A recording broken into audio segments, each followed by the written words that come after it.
So looking to purchase the first boat, whether canoe or kayak, really on the fence of which one. Let's see if we can help kind of solve some of that. So kayaks are nice. You know, you sit a little bit lower to the water, a little more exposed water, looking at covering longer distance in a less amount of time. Nice thing here is, you know, most kayaks will always have a dry storage in the bow and stern, so your gear is going to stay dry.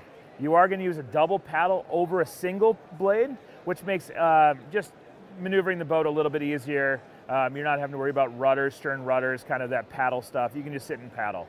The one downfall of a kayak sometimes is if you are looking at kind of maybe doing some portaging and trying to carry the boat, they can be a little more cumbersome to carry just because there's not a good way to hold on to it. So if you are looking at maybe doing some areas where there's portaging, you want to be able to pick it up and carry it, that's where a canoe might fit better. But if you're looking at more exposed water, longer distances, that's where a kayak fits. Nice thing about a kayak is it is a little bit more of an independent sport. Most kayaks you're going to find are solo, which means you can just kind of get out and go, or your paddling partner, you can be on two different sides of the water. You're not always relying on a partner. Why you should buy a canoe versus a kayak if it's your first boat? For one thing, a canoe, way more room.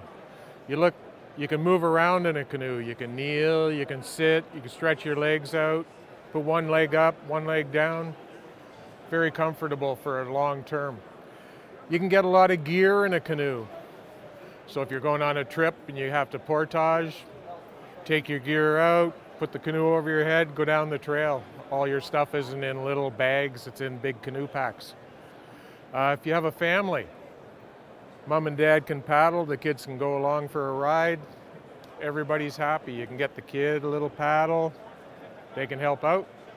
A canoe glides really nice on the water, similar to a kayak, but you can cover a lot of ground with a canoe. You can go lake to lake, work well in rivers as well as in lakes.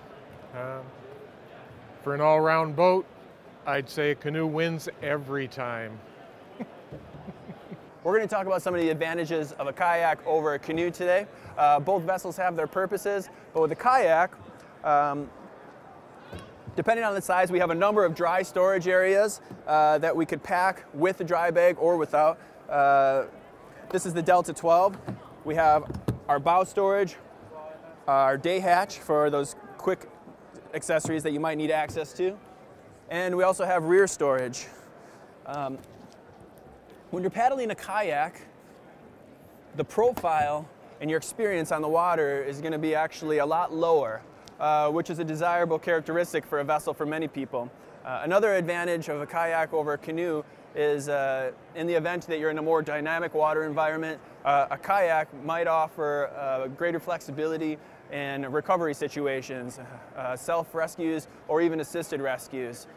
Another advantage might be the ability to cover longer distances in a kayak at a more rapid pace.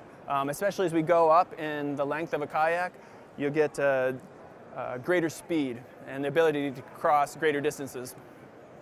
So let's talk about some of the benefits of a canoe over a kayak. Functionality. One, you know, typically lighter weight, easier to move. Okay, you're not going to do big exposed water, but you're going to be able to pick it up, portage it, carry it. Very easy to pack. You're not limited by space in most cases. You do sit a little bit higher off the water, which is nice. A little bit better visual. You are going to use a single blade over a double blade. Makes the canoe a little bit different there. Picking up, carrying it, much easier to hold on to. Pick it up, throw it on your shoulders. You're going to carry it down the trail. So if you're going to do stuff with, you know, again, portaging, and you want to go from lake to lake, it'd be a whole lot easier than what a kayak would be. Fishing, again, you've got a nice big open exposed area in front of you. Gear, accessing the gear, whereas in a kayak, it's going to be more contained in the hatch covers.